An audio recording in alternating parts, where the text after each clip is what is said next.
Look, when we say historical romance is the closest thing is closer to fantasy than it is to anything else, I think we're not lying. I just love it. I love it so much. I really love it so much. I mean, obviously I love it, right? Because it's also my job, but like, man, a great historical just hits the spot. I think it's because the fantasy's different, right? Mm-hmm. Like straight up in a historical romance, you are going to like Inigo Montoya, like, you know, like cut somebody's face and then it's going to be fine. They're not going to be able to do anything about it. They're just going to have to like slink off with their tail between their legs. There's no repercussion at all. No. For anything. Just I have to eat that. Okay, good. I like that. You know what? Come back and let me give you another one on the other side. That's what I want.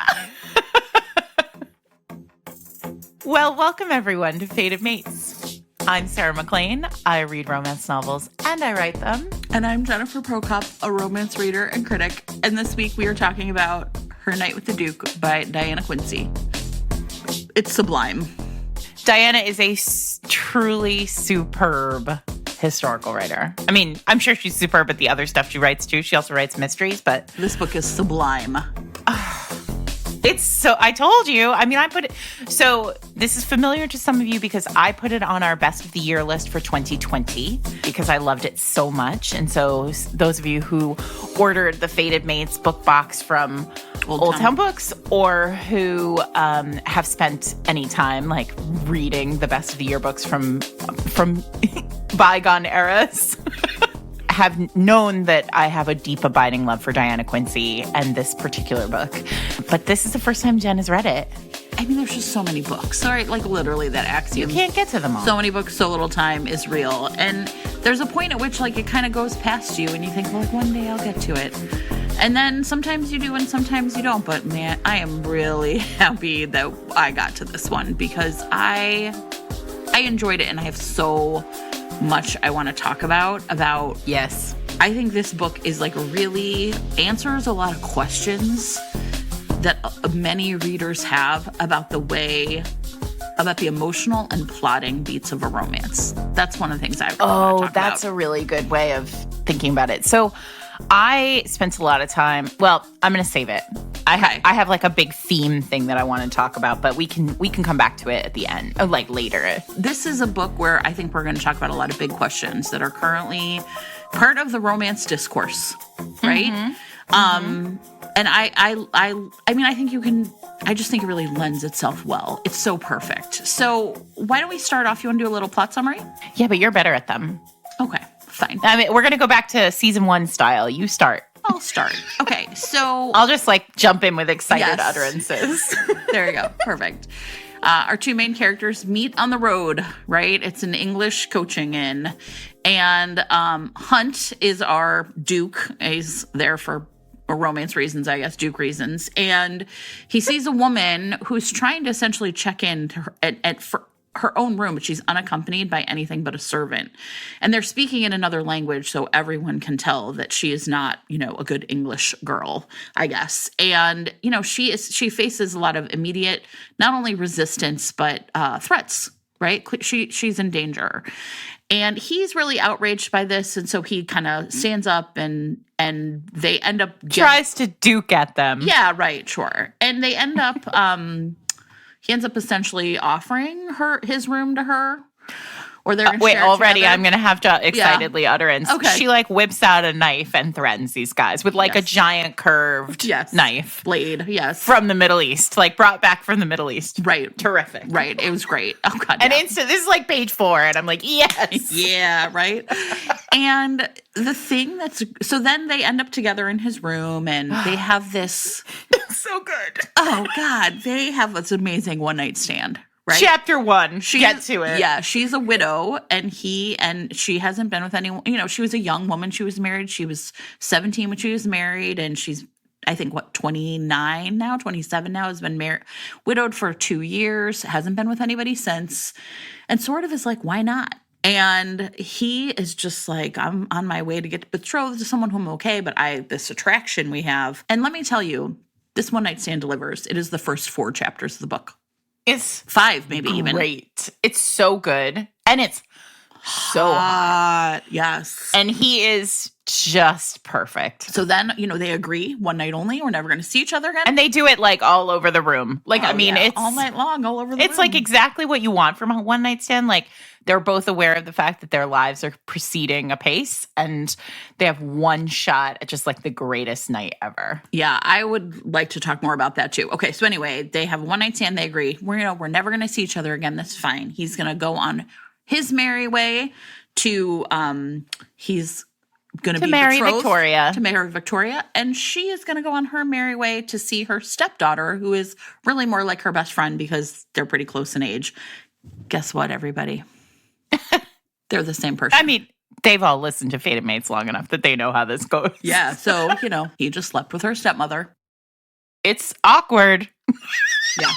And then, there they are together and they figure it out. And it just goes on from there. That moment, they're like frozen at each other in a room full of people. And it reminded me of Passion. Yes. I mean, I think that's one of the best moments in historical. I think historicals does this like better than all the other genres because there's so much propriety required. You can't just like go, oh, I'm sorry, I have to take this call, or like I have to pee, like excuse me, and get out. Like you are stuck there in the moment of revelation, being watched by footmen and also others. She throws up at his feet. And I literally was like, yes, it was so devastating to her and me. And I just want him, she barfed on him and it was fine with me. But also like super, super great because now she could just be sick and avoid him. Oh, yeah. Very smart. Very smart. So if you can barf on command, this is a good use for it. This is a good use for it. Oh, I'm in a real awkward position and I'm in a historical. My phone can't ring. Gotta take this. I'm in a historical. Yeah, I'm in a historical, so let me vomit. Anyway, I'm sorry. I don't really like to talk about vomit a lot, but I thought it was used. Kate Claiborne, we're done now. Right, great effect right here. So that's it. That's the opening of this book, and it's brilliant. And it's brilliant from there on in, because although there are a lot of things in this book that you think you know where they're going to go, they get there in a way that is unexpected and brilliant. And I loved it. This book from the jump gave me like big Lorraine Heath vibes. Yeah. Because it has that kind of I mean, I'm on the record as feeling like there are a handful of historical authors who do the like, how the hell is this ever going to work out plot better than anyone. And when you're in a historical and the plot is they are engaged to another person, it's hard to underscore to people who don't kind of understand the historical world how hand tying that is. Like it is a binding thing where like if the marriage goes south, everyone's ruined. Start to finish. And it gave me, on the reread this week, I couldn't help but think about Bridgerton. Yeah. So one, there's so much talk in the world right now about like read-alikes. If you loved Bridgerton, then you'll love. If you loved season 2 of Bridgerton, this is the book for you. Yeah. Her Night with the Duke. I think it's the book because of the like emotional, like, will they or won't they? There's this commitment to a person who like one of them really loves desperately and the other one. And Tori's a good person. It's not like she's some nightmare. He comes to admire her. I think the part that's like the devastating part of this book, everybody, is just like similar to Bridgerton. As usual with deep dives, you guys, if you're worried about spoilers, don't listen. Like, go read the book and then come back.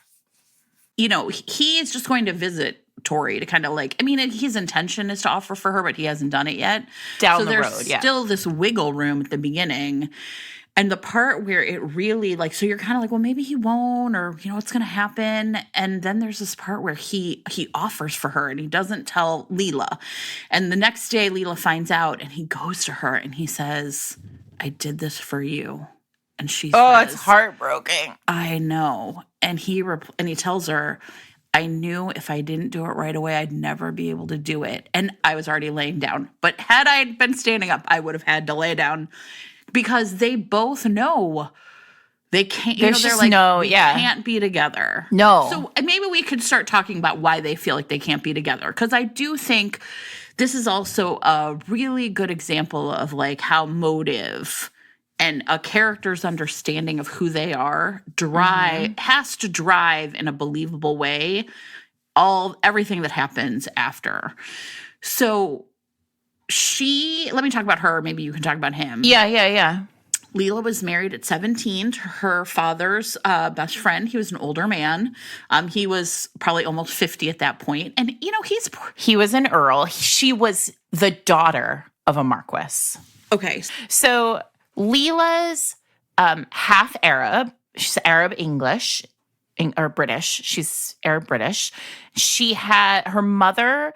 It's sort of like vaguely waves at like possibly Palestinian. Yeah. Because there's a lot of talk about Gaza and her going to visit her family in Gaza. But her mother was the daughter of a wealthy Arab merchant in England, in Manchester, which had historically has had a large Arab community, Arab immigrant community, mostly merchant class and trading class in the 19th century.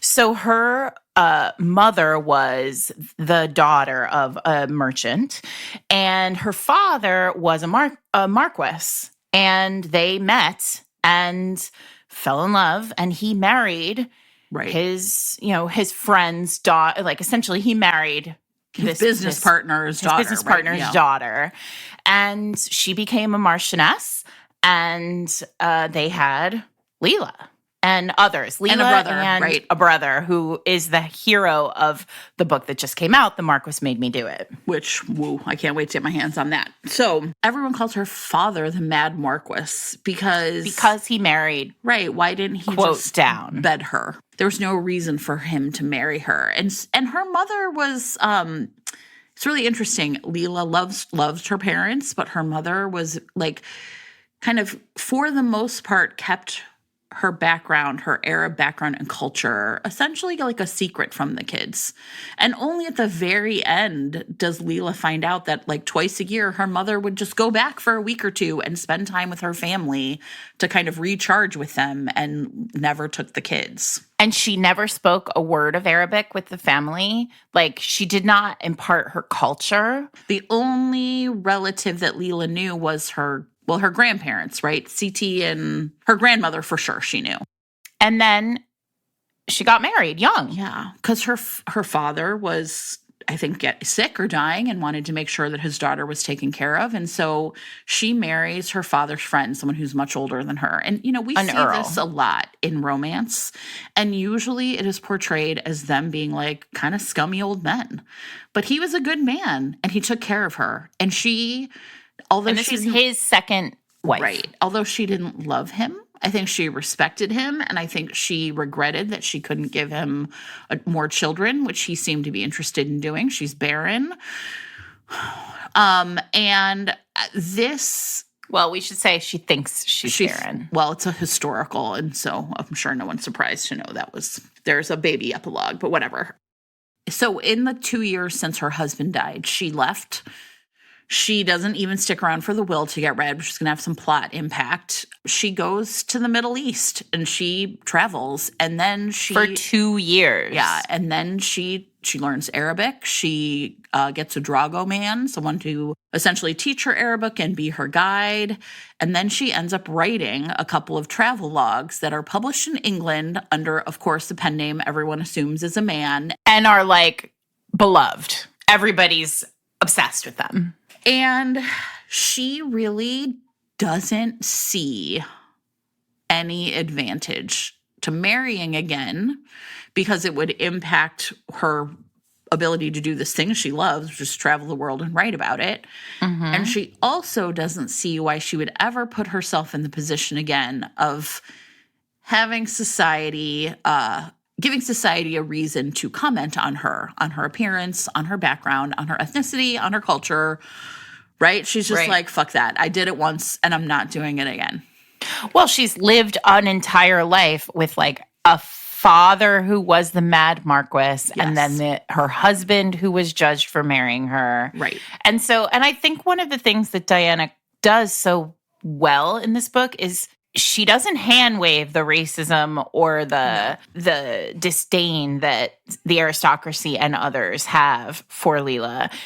But it's so deftly built into her character as like a motivation for her to just like, she just doesn't want to deal with these fuckers. And I think it played out in two really interesting ways for me, and like kind of brilliantly written into the text. So there's one way at the beginning where, like in the first night, the one night stand, where Hunt is like, you were traveling alone in the Middle East. How is that safe? And she was kind of like, oh, as safe as what happened down at the front counter when I tried to check into this hotel.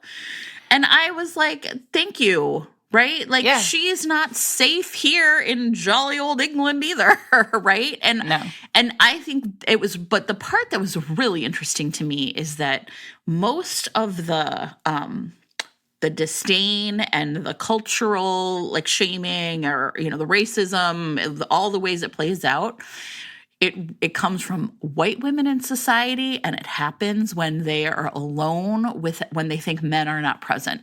Yes. And yes, I was like, oh, that feels so real. The one time Aunt Helene kind of gets busted, she's kind of like, oh, I didn't mean that at all. And you're like, bitch, you meant that? And I thought that was also a really brilliant way of showing how the like racism and assumptions are happening at different levels depending on when and who Leela is with.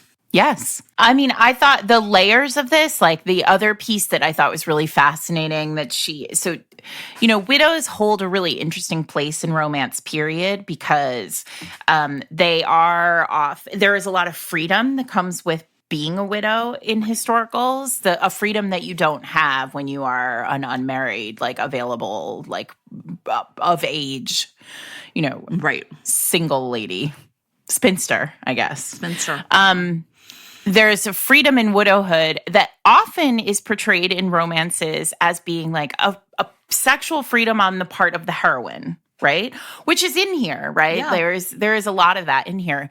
But there is the reverse too, which is an absolute disrespect. Suddenly, like when you are no longer, quote, protected by a man, then the gloves are off and like you're basically available to everybody. Yeah. And there's that scene in the Dower House where the new Earl, her stepson, her husband's heir is about her age and just awful. Yeah. Has tried, like basically has lied to her. Like her husband took care of her. When he died, his will gave her a parcel of land, set her up with an allowance that would keep her forever happily. And her stepson is not only like, you get nothing, I want no part of you. At like, what is it? Is it Helene at one point who says like, it's time for Victoria's real family to help her. Like, we don't need you any longer. Right, this kind of isolating of her and othering of her from the family. But then also, at one point, she realized, like, she's standing in the Dower House, and at this point, she knows that she owns this house. This house belongs to her. And the new Earl, her stepson, is like, well, you can have it, but then you get to be my mistress. Like, then I come here, I get to come whenever I want and use you. And it's coded not just as like you're a weak like woman. It's also like it's the layers, the intersectionality of like that moment where it's like, and you've been in the Middle East for 2 years, and so clearly like you've been whoring around. Yeah, you've been dirty there, and it really just every note of this book is just. It just hits on every level. Yeah. It does so much of the work that historicals have done for so many years, and in like a new, like a fresh way.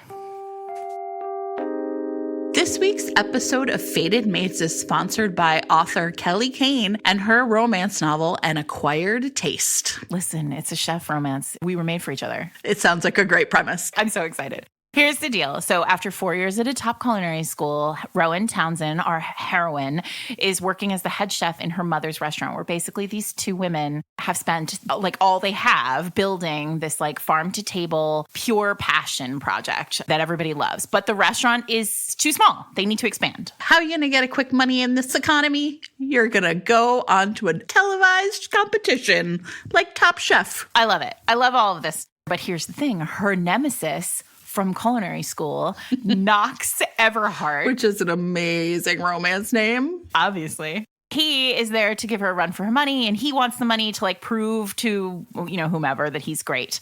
Knox is like old school money, food, empire family, and she is new school, just passion project. And the two of them together are going to duke it out in the kitchen and on the show, and also, let's be honest, probably in bed. I hope so. My goodness. I mean, that's what I want. Look it. Everyone loves enemies to lovers. Everyone loves a chef romance. Everyone loves the drama. So please check out An Acquired Taste by author Kelly Kane. You can find Kelly's book in print, in ebook, and in audio.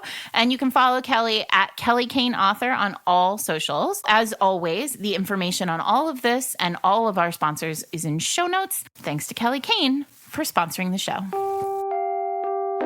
So she has a lot of very compelling reasons to not want to marry a duke, not want to get involved with a man. And then, I mean, at the core of it, besides all of that, is that she loves Tori.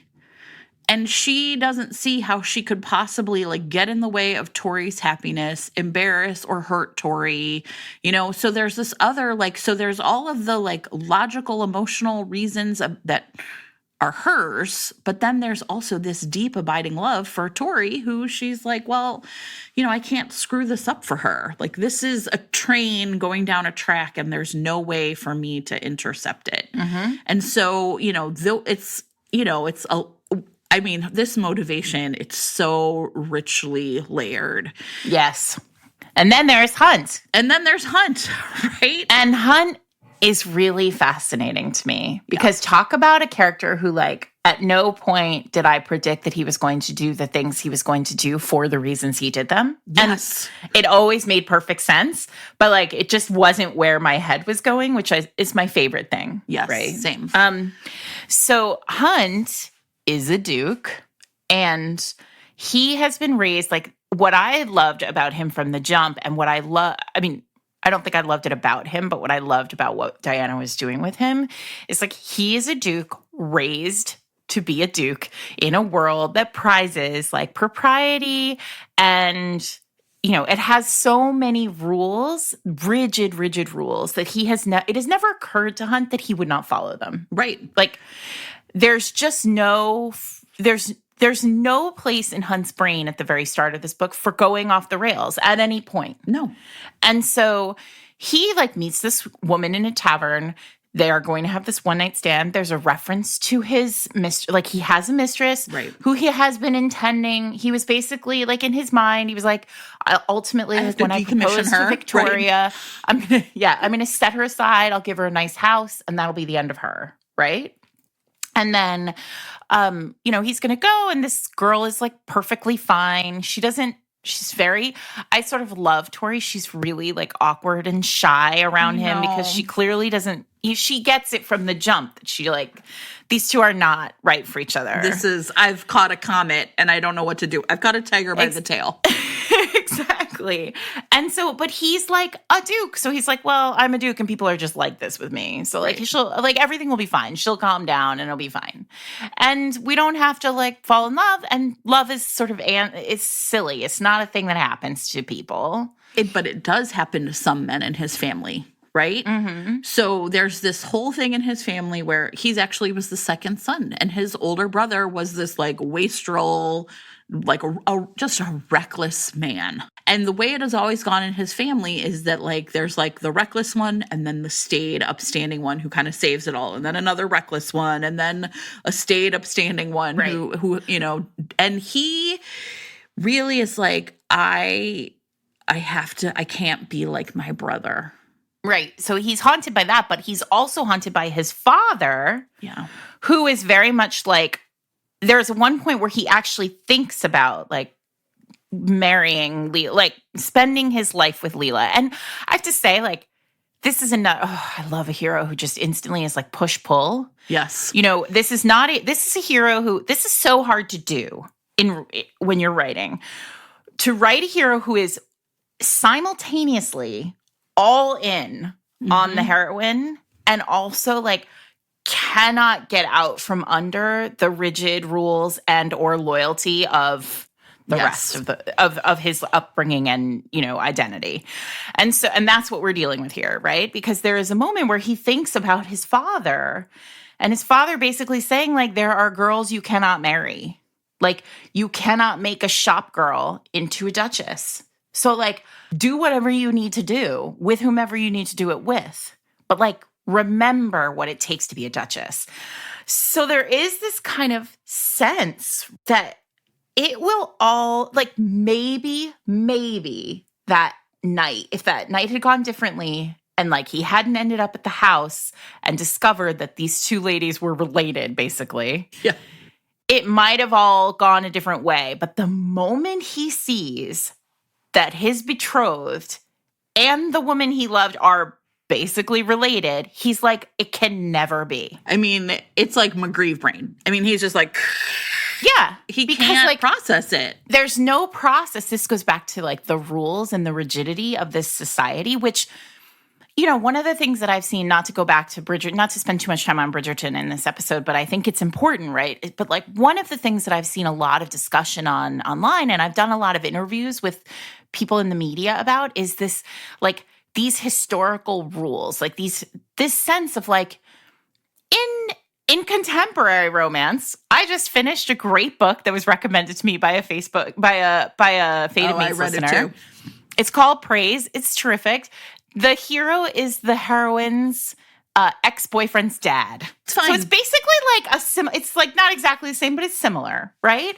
And like, whatever, it's fine. Like, they sort it out and it's fine and no one's going to judge it and it's just what it is. But once you put it down, take that same plot or this plot and you set it down in historicals, the rules are so essential because, and I think that the only thread of this in Bridgerton that really works for me is the Featherington thread, because it's the only one where you really feel like, oh, they could lose everything. The stakes are so high. If the marriage doesn't happen the way that they need it to happen. And that's what we're talking about here, because if he and Victoria break up, if he breaks off the marriage with Victoria, she's ruined forever. I mean, she becomes untouchable in many ways. Like, she ends up not being able to marry wealthy, possibly not being able to marry at all. Because the question is, remember, we're talking about a patriarchal society, right? Where like cis white men with titles get to like decide everything. And so the question always, even if there isn't a problem, quote, with her, is, well, what's wrong with her? Right, of course.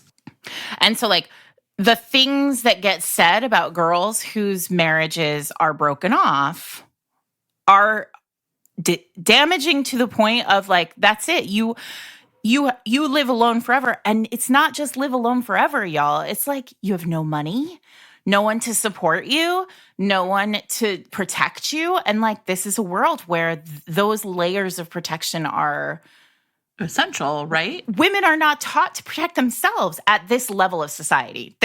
All of this is caveated with like, right, working class women were protecting themselves like on the streets, and they were, sure, you know, not in many, like they were in harm's way often, but like this rarefied air is real. And I think Diana like layers this all really beautifully. It all makes such good sense, and it all feels so high stakes. Yes, right. And I think it's also really hard to be like, these are three good people.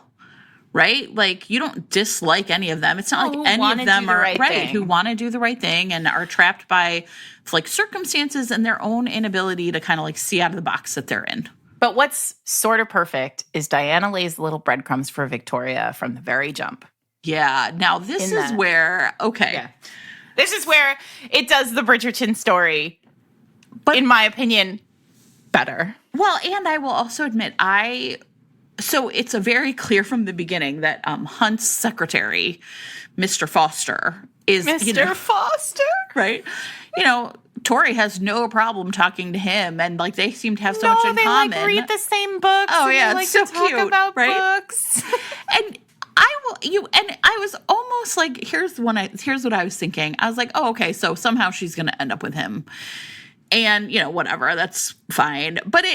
And she does, but in a way I did not expect at all, which is basically the night of the betrothal ball, right? When it's going to be the formal announcement that they are betrothed.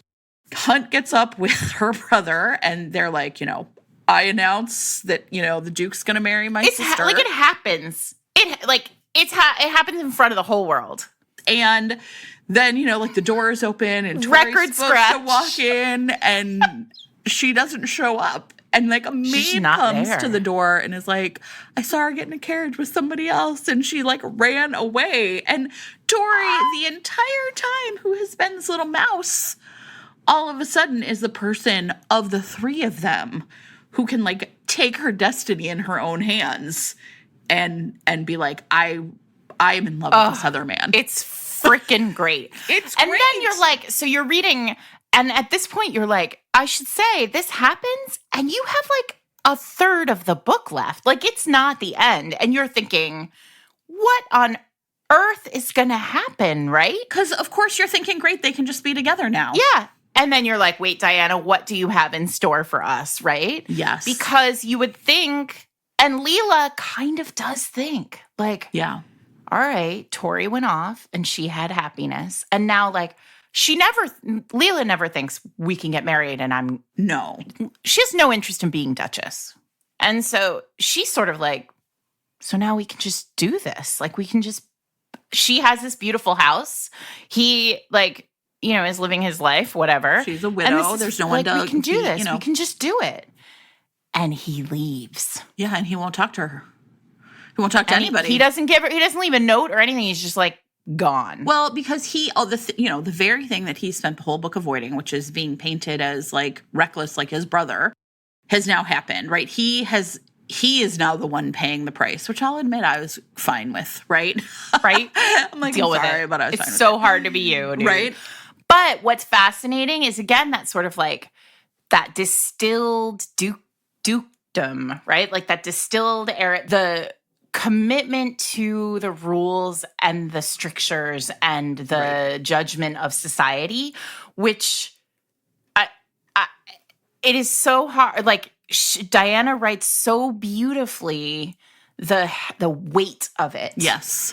And so finally, Leela is like, I gotta find him. Before he like kind of disappears, they have a conversation, I guess, if I'm getting the timing right, because this plays into other thing I want to talk about, but where he says to her, like, you told me the reason we couldn't be together was because you loved Tori and you just kept encouraging her and her happiness was primary and she needed to do whatever it was she needed to do and you were going to support her. But, like, you never said that to me. That happens after. That happens after? at his country house. Okay. Or yeah, I mean, this is like, right, like in the discussion of this, yeah. And I was like, oh my God.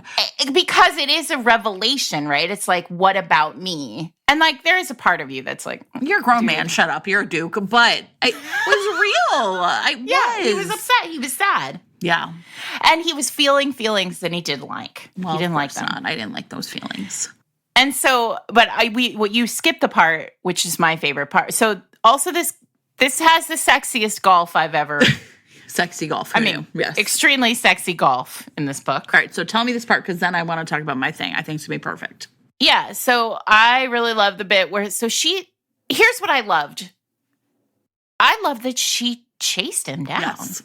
And she was like, you don't get to decide this for us. Yeah. Like, and what's interesting is that she goes from concern, like she starts out at his townhouse and she's like, I'm trying to find him. Where is he? Mm-hmm. And his servants, again, really beautiful, masterful articulation of the way language is, the way rules and language impact servants and callers here. Like there are, if you're interested in like the trappings of historical, like Regency historicals, Diana really is doing it better than most people now. Yeah.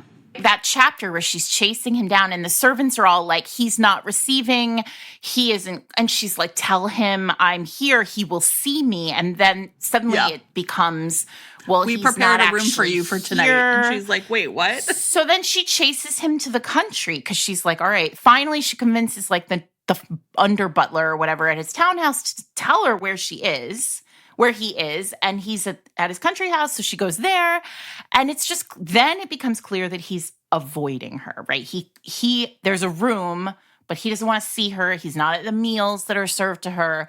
And she goes from being concerned to being just plain pissed. Yes. And she finally, they're basically like, a carriage is coming at noon to take you away from here. Right.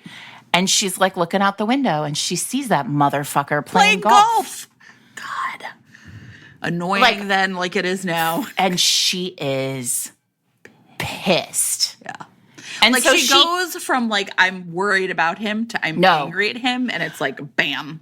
And the rage that she feels, I mean, like I felt it in my chest, like deep in my chest, like, fuck this baby who can't deal with his feelings and have a fucking conversation. Men, I'm talking to all of you here. This is like me getting my enraged moment out. But like, and so she chases him into his golf game. Yeah. He's not playing golf. He's just by himself golfing. Yeah, right. He's just, hitting balls around. Yeah, and he goes, so she chases him out there, and that asshole runs. Right. And finally she's like, what are you going to do? Make me chase you into the woods? And then she picks up a golf ball and throws it at his head. So satisfying. I know. God, it doesn't connect, and that's unfortunate. But I love that Diana later, and there's a line later, like 2 pages later, where it's like, maybe if she'd actually hit him in the head with the golf ball, she'd have knocked some sense into him. And that's when he does the whole conversation that you were just saying, where he's like, you didn't love me and care about my life well-being, the way you cared about hers. Shut up, jerk. This episode of Fated Mates is sponsored by Avon Books, publisher of Ava Lee's The Good Girl's Guide to Rakes. Sarah, you know what I love more than anything else? Is it romance novels? Okay, yes. And specifically when a good girl decides she wants to experience some trouble. Oh. And in this book, sex lessons. All kinds of lessons. In this book, Celeste Kilburn is our society darling, quintessential good girl, but she is tired of having a spotless reputation. So she selects, I would say. Listen, I'm for selecting. I am too. I thought that was the right verb. Her older brother's real troublemaking best friend. Yeah. Kieran Ransom, which I've been saying all morning, rhymes with handsome. And together, they are going to explore the seedier side of London. Yes, they are. I want it. Gaming halls, parties, art salons, and of course, even though it's just supposedly for a good time, they're gonna fall in love. Because it's never just for a good time, dummies. Of course not. You can find The Good Girl's Guide to Rakes in print, in ebook, and in audio. You can also visit Ava Lee at avaleeauthor.com. As always, you can find links to purchase the book, to learn more about the book, and to Ava's social media sites in our show notes. Thanks to Avon Books for sponsoring the episode. So, listen, they fuck. And he walks away. Now, like literally like leaves her on the ground and is like, your carriage is coming at noon. See ya. Yeah. You got what you wanted. You came for my body again. Yes. Yeah. So, here's the part. Wow, what a dick. I love it. I want heroes like this. Yeah. I want heroes who have to crawl over glass, ultimately. And look, I want to phrase everything I'm about to say as a preference, but what it really made me think about was a long kind of ongoing conversation that Romancelandia is having about the third act breakup. Because they break up. We're doing next, huh? Well, you know what? I guess here's what and I don't think it really has to be, because I think, look, we all know that some people write a great third act breakup and some people don't. Some people like it. Some people don't. Like, here's what it made me think about, though, because they break up in this book. I've made a list or like essentially in a real relationship with someone, you just kind of get trapped in these same patterns, right? And it's hard, I think, to make that work in a romance, like, right? Because it's the falling in love part. But he essentially, like, 4 times in the book, like, walks away from her, right? Like, runs away, right? The morning after the one night stand, he just disappears. After he's dumped, he kind of disappears. They fuck in the woods, and he, like, leaves her on the ground, and he disappears. And then there's a 4th one, which is after she says, you know, we can't be together, and I'm going to still travel. And he basically, like, walks out at that moment. And one of the things I thought was really brilliant about this, and it made me think about, like, you know, some characters don't like breakups. And again, that's fine. I want to talk about why I do. Breakups are about when people, to me, it's like you have to see people decide to be together. And you have to see people make the same mistakes over and over again and keep deciding to be together. And I think that what this book does so brilliantly is show us there's like 4 times, essentially the same thing happens. He walks away from her. It's different every time. It's driven by something different every time. And we see their ability to kind of like talk about it and move past it and talk about it and move past it is also different every time. Mm-hmm. And that's what I think is so brilliant about like this book in particular is what it made me realize is I understand when people are like, I don't like the 3rd act breakup because it's just a plot device. But in a really good romance, these are emotional devices. And I don't think those are the same thing in a romance novel. No, the 3rd act breakup is about feelings. Well, it's also, so you know right now, like for the last couple of days, I've been like really hot about characters. Yes. In romance, like characterization in romance. Yes. And it doesn't matter why, but I just am hot about it right now. And I think that the struggle with this 3rd act breakup right now is like somewhere in, it's mixed up in this character conversation in some way. Because for me, the 3rd act breakup is character, your past character distilled, yes. Right? It is the last vestige of who you were before you loved. Mm-hmm. Right? Before you were loved, before you were partnered. The character you were on page 1 returns at the 3rd act breakup, and it gives you the option as a character to say, I am something new because I love and am loved and am in partnership, or I return to that safe comfort space of the past. Yes. And the breakup happens because our human knee-jerk reaction when faced with that choice is always going to be safety. Of course. And then you're like, safety isn't safe anymore because I only feel safe and loved and known when I'm with this person. When I'm with this other person. I have fucked up by leaving. Yes. And that's the thing, I think. Look, and again, I would never, you know, I've read great books without it. I'm not trying to say, like, I'm not trying to, like, raise it from the dead. If you don't like it, you don't like it. But to me, these are the most powerful moments in a book. And, you know, people know I'm a scene rereader. Often the things I reread are these moments because this is the moment of highest emotional intensity. Yes. This is literally what I come to romance for. And so, you know, for this book to like, and I kept thinking about it, right? Like at any one of these points, they could have really just like broken up for good. She could have just left him in his country house. Well, that scene before they fuck in the woods, Diana, I marked this because I thought it was Diana, like, again, it's really deft, right? Yeah. He says to her, you know, she says, she's basically like bears herself to him. She's like, she is very honest with him in that moment. And she's like, I miss you. Yes. Like there's a beautiful moment right before this where she says like, can't we be friends? Like, can't we even have friendship? Anything. Because we have kinship. Like something is special about us. And he's like, we can't be friends. And she's like, I miss you. And it's like this moment of pure honesty. And he is so just constipated emotionally, right? And he says, he basically Harry and the Hendersons her. And he's like, the line is like, It's too late. I no longer feel the same about you. I have no tenderness left in me. I might hate you, right? Which is him absolutely turning away from her and from possibility. And she says, you don't hate me. You're afraid of me. Yep. And like, if there is anything more human in a relationship, or a young relationship, then I fear the feelings that I feel for you. I fear what they will do to the person I think I am. Yes. I fear how you have broken and restitched me. Yes.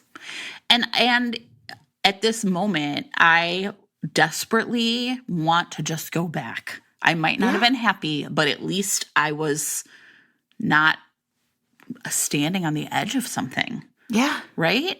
Yeah. And so like for me, when you look at like these 4 breakups, right? Like they're very different each time. Like the emotional thing that causes it is different each time, right? And I think it really like just goes to show you the power of these moments. And I just think it's reductive to be like, well, those shouldn't have happened because why can't they just talk it out? Well, because when she tried to talk it out, he was like, no, I'm not. No. I mean, and like maybe other people have better communication skills than I do, but like I certainly have had moments in my adult life where like I have tried to talk it out with somebody and they have said no. Yeah.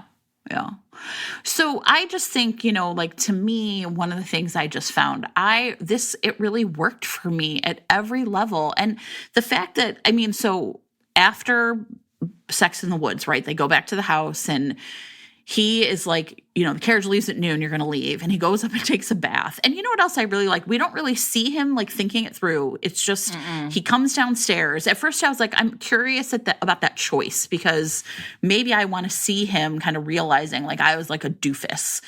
And he comes downstairs and he's kind of like, where's, Lady Devon? And, the servant's like, yeah, she's out getting in the carriage. Yeah, you Harriet and Henderson's her. Yes. And he falls to his knees and begs her to stay. And she's like, and I love what she's like, you look ridiculous, get up. Yeah. And she's like so pissed. The butler and the footmen are there. But the thing that I also really loved about it is like, he does this and still 5 chapters later when she's like, look, I'm still going to travel. He's like, fuck you, and walks out again. Did he really, like, is he fixed? Did he learn his lesson? No, for his entire life, right? For their entire relationship, this struggle is going to be where he's like, I am hurt. I'm going to run. That's who he is. And it doesn't just magically go away because feelings feel reckless to him. Feelings feel reckless to all of us. Right. But for people who have been taught from birth that like and this is toxic masculinity, right? Jack Reacher does not feel feelings. No, he literally because feelings are reckless and Jack Reacher is in pure ultimate control all the time. Yeah. Right.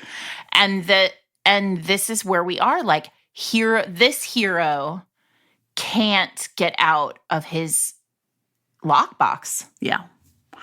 And we see it over and over again. I love that, Jen. I love that you just said that that's going to be the thing that they fight about forever. Because, like, I mean, anybody who's been in a relationship forever sort of knows, like, there's that, oh, here we are. We're doing this again. Again, here we are. And it just feels like, we're all just crazy in our relationships. We're doing this. We're going around on this merry-go-round again. Yeah. So, I mean, I think then, the end is she really does leave for, Morocco, and great job. He has to come to her, right? He has to show, like, because she fucking deserves it. Yes. Because they should always come to us, right? But I mean, in this case, he has to show, like, okay, look, I might freak out and run away, but I'm going to run back to you too. Mm-hmm. Always. Right? I just need a second. I need a second to play golf in my field. In my field. And you know what? I think so I just want to say, like, in terms of if you are a person who's kind of like, I'm not sure, about this. And look, like I said, if it doesn't They're work not for listening you, to us. I know, but I guess I would just say, like, to me, when I stop and think about this, it's an emotional moment, right? It's a moment of decision about feelings. It's not just look, if it just feels like a blame plot device, then maybe it's poorly written. But here's the truth. As somebody who obviously like fucking loves a third act breakup. Yeah. In fact, there's no McLean book where there aren't two of them, right? Like it's a 1-2 punch if you thought they're back together, right. But guess what? They're not. I will say that in Heartbreaker, which is coming out this summer, in the manuscript, the original draft of the manuscript, there were two, and one of them got taken out because I realized it was pure plot. Yeah. Like, it was just so that I could do it again. Right.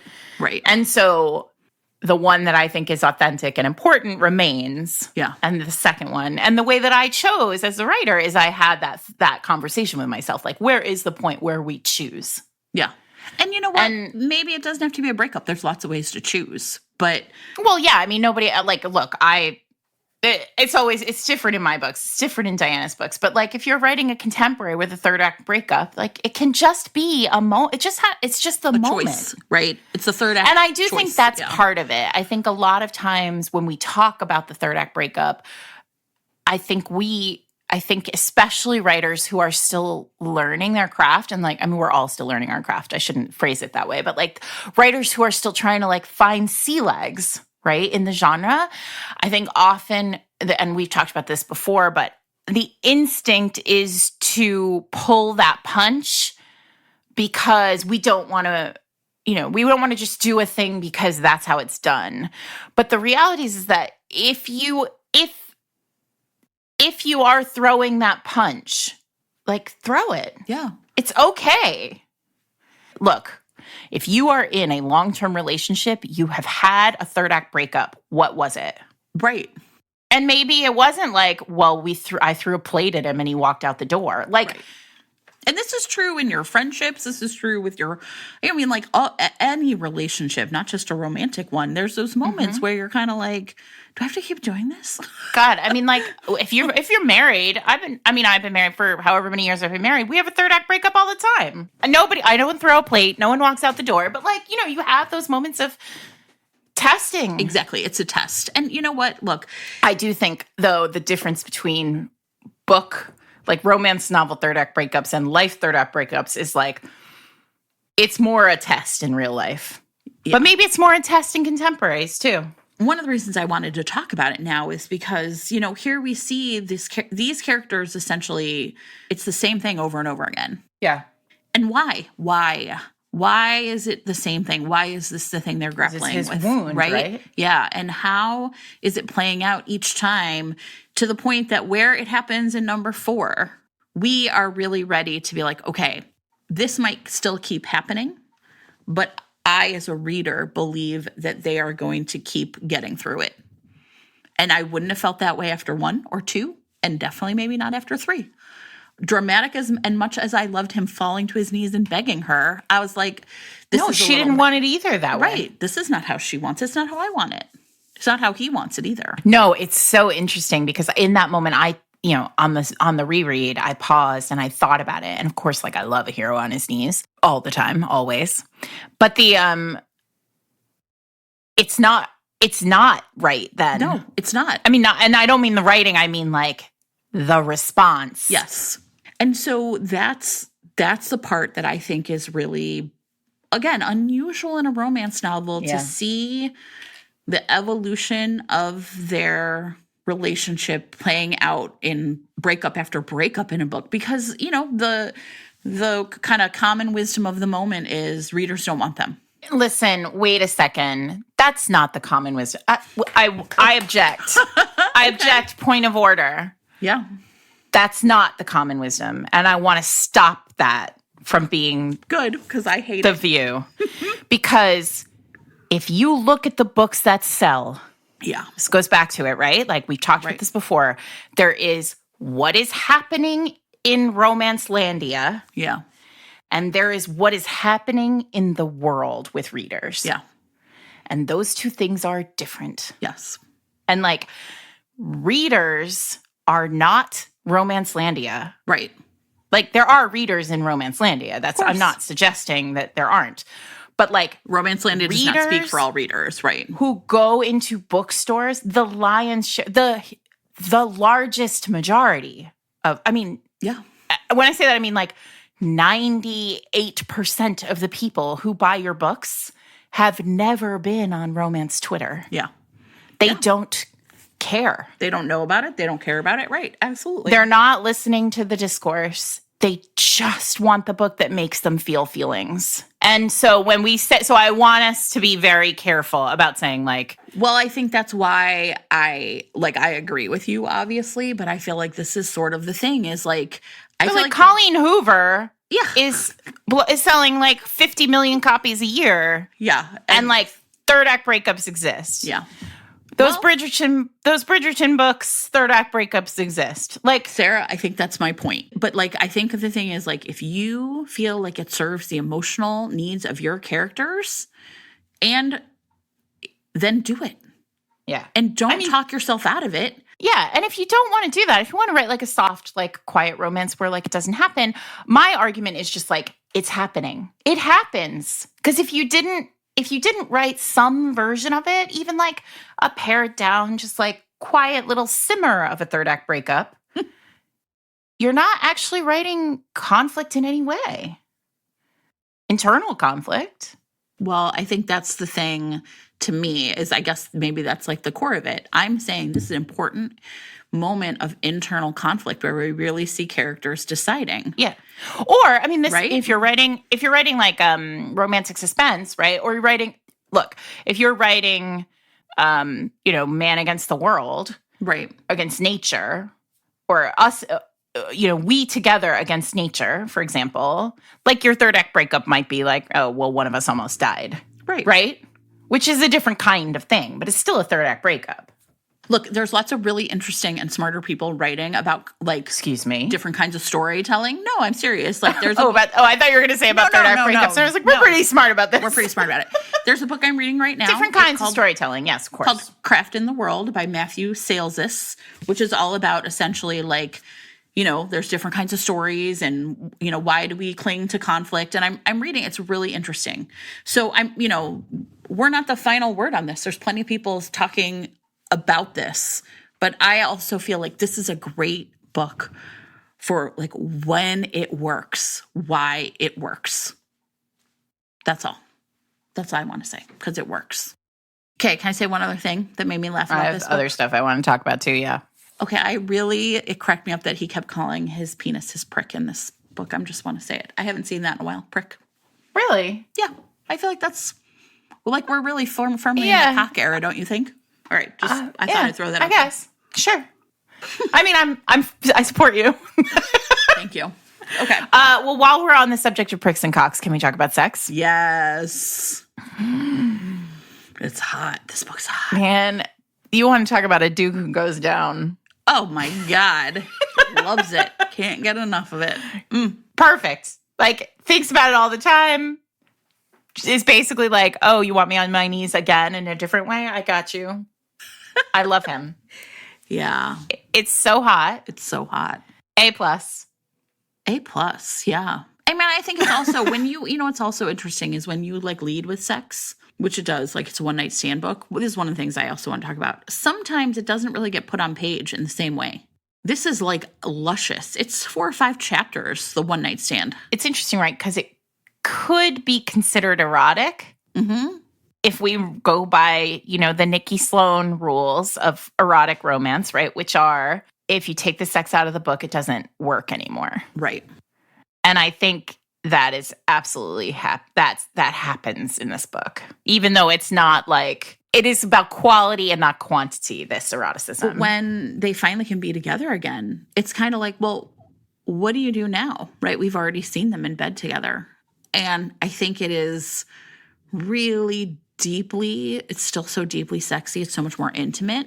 And then the scene when it's in the woods, which is like this devastating scene. It's like so sharp and short and like angry almost. The pacing of it is really tight and yeah. It's brilliant. It's brilliant. This book's brilliant. It's great. And she wants him so much in that scene in the woods is just, yeah. He's such an asshole. He is. Wow. What a jerk. I love him. What a jerk. I love him. What else was on your list to talk about, Sarah? I want to talk about how well she prepares us for the rest of the books in the series.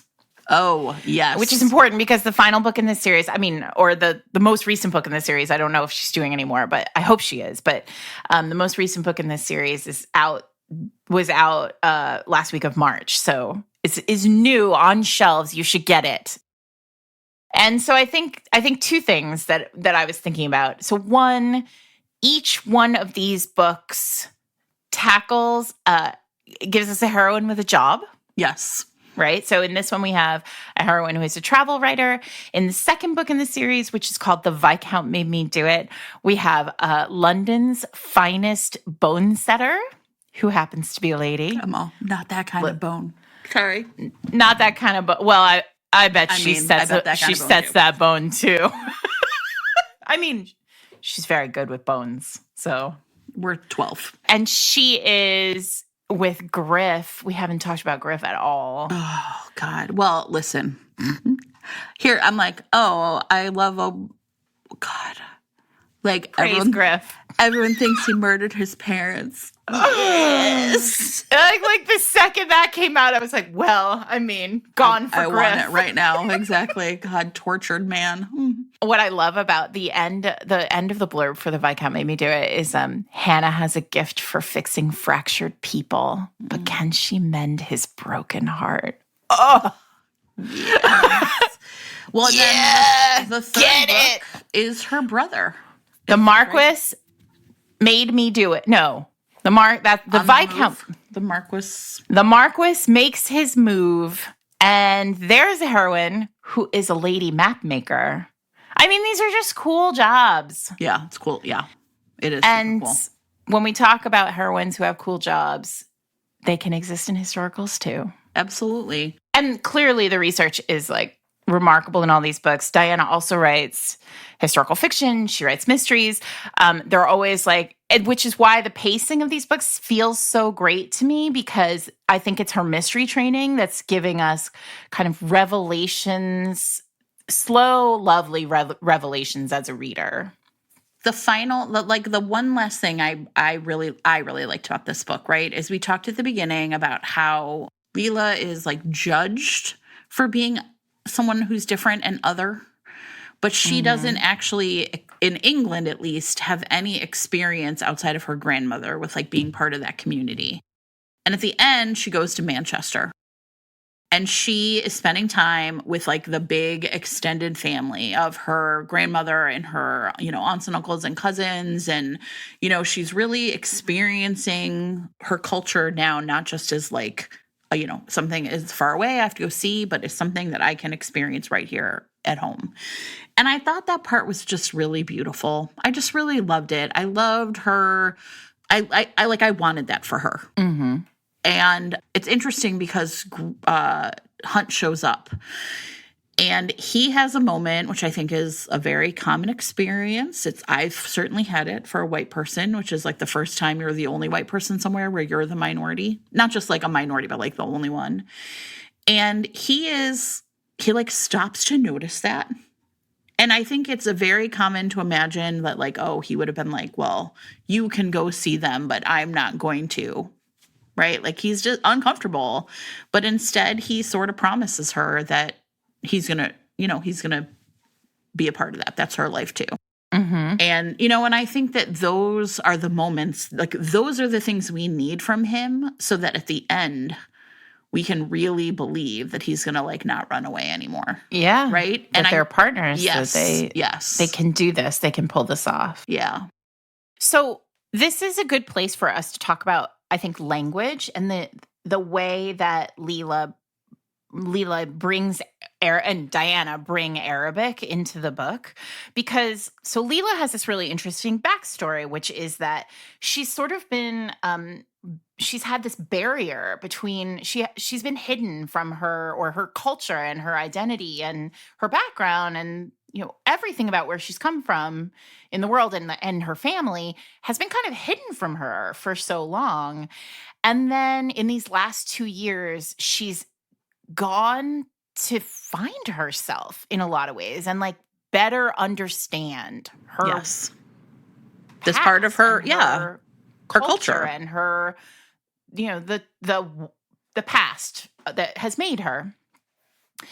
And it's fascinating, right? Because she was born and raised an English woman, and then she became a titled English woman and a member of the aristocracy. And then she goes off to the Middle East, and she tours around the Middle East and writes this book and this travelogue, and she learns this very complicated language, and she comes back, and the book is very full of this language in a way that is sort of surprising because of her character and her character's backstory.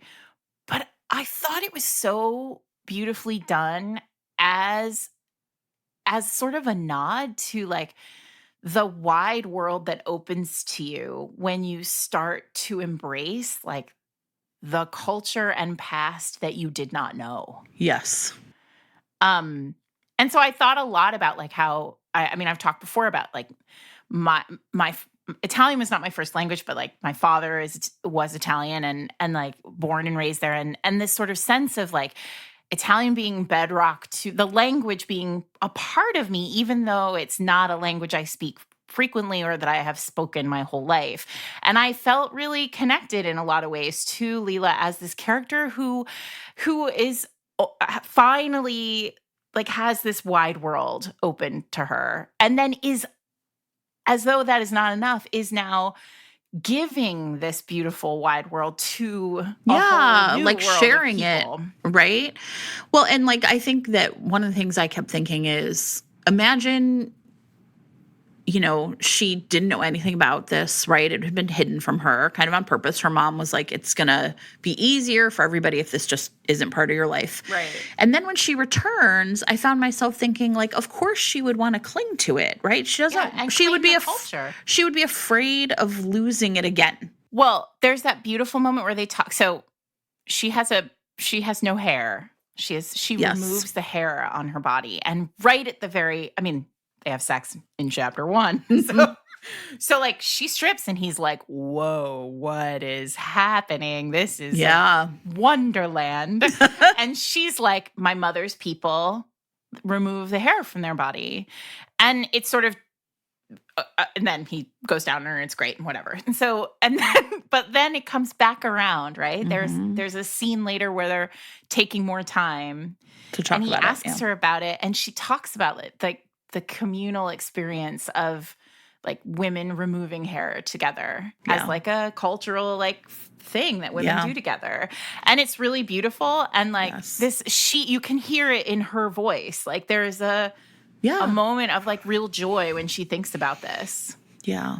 Yeah. I loved that. I really did. Really, I thought the characterization of that kind of like a new, somebody who like finally feels like she's found a part of herself that's been missing was really powerful. Yes. And I think that's why it's both like that he sees that in that moment, but also when she's like with her family in Manchester, that, like she doesn't have to carry this by herself, like, right? Like she now has people in her life and they share this with her. I love that. I really did. I thought it was really powerful and really beautiful, right? And the way that it came out and like the food she wanted to eat, and like her like just love of like olive oil, which like the things where you're like, wow, that would be magical, and to me it's just like olive oil, right?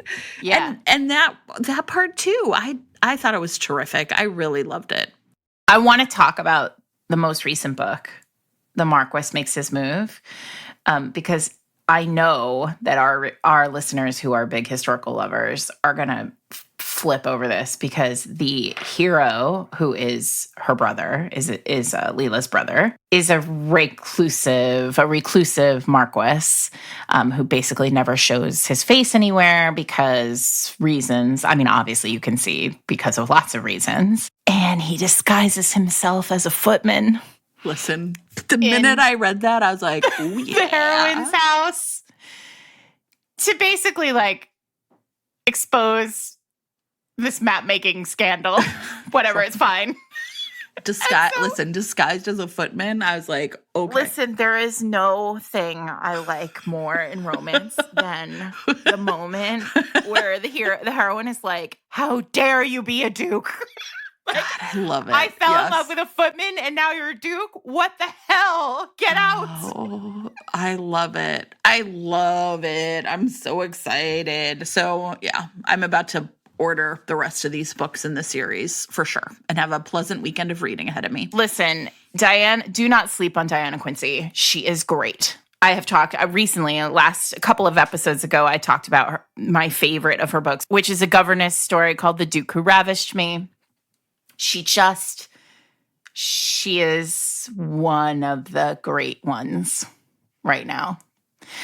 And also writing these like historicals for a new world. Yes. And this is a thing that we've been talking about too, kind of offline and sometimes on the podcast, but I think a lot, obviously, because of my job, about what it is that is keeping historicals from TikTok and from new readers and from, booksellers and yes, it's partially the covers and partially the format and partially, lots of things. Yeah. But I do think that a lot of it comes with like, well, they feel old fashioned and they feel like they're not modern and they feel like they're not intersectional and they feel old. And this book does not feel old. No, not at all. It feels like it takes all the best of that sort of dramatic, old school fantasy feelings and packs it with this like very modern, beautiful storytelling. I could not be more thrilled. Oh, P.S. The audiobook is really good. It's the narrator. Oh, who is it? I don't listen, Sarah. My goodness, that's a question. I don't know. You know these things. Know. You care about these things. I do. I don't know. I try to give you what you love. I try to honor what you like, look. Jen. I'm like, let me look. You know what I liked about it is I don't think it's Zara Hampton Brown. Yes. Is her name. She does the, Hunt's voice, and that part's always like a little sometimes iffy, but I don't know, she has like a very lilting voice. Did she do She's also the audiobook narrator for Neon Gods. Oh, okay. She's terrific. I mean, it was just like one of those things where I was like, oh, I would listen to one of these again. So it was really fun. She does she has like a lilting kind of very pleasant voice. I enjoyed it a lot. Well, I'm really glad for you. I am. It was terrific, Sarah. I'm really very happy you enjoyed it. I am unsurprised. It is I knew you were going to love it. Yeah, it made me think a lot I love a book where I'm just like, oh, I have all these interesting thoughts. Do we know what we're reading next? Are we doing Julie James? Okay, so we're going to do Something About You by Julie James. I'm going to hit the Chicago angle hard. Ooh. Oh, yeah. She's a Chicagoan, she's so I a think it'll probably Chicagoan, be and you can correct. Tell. Yeah. And you know what? If Julie James is, I think, just like a really, Julie James knows the job, as we say here in Fated Mates. Yeah, they are. It's an enemies to lovers romance. She is a U.S. attorney and he is an FBI agent, and he believes that she wrecked the crackdown that would have made his career 3 years earlier. So he has it out for her, and it's great. It is great. Perfect. Sarah, I think we did. My love. I think we did the job. Thank you to this week's sponsors for. Okay, I don't know what I'm saying. Maybe you should say that part. I'm like, blah, blah. I think we did the job too. Don't forget to support our sponsors this week. Avon Books, publishers of Ava Lee's A Good Girl's Guide to Rakes, and Kelly Kane, author of An Acquired Taste. As always, you can find information about Ava and Kelly and their books in show notes. And the best way for you to support the podcast is to support our sponsors. So thanks so much. Have a great week, everybody.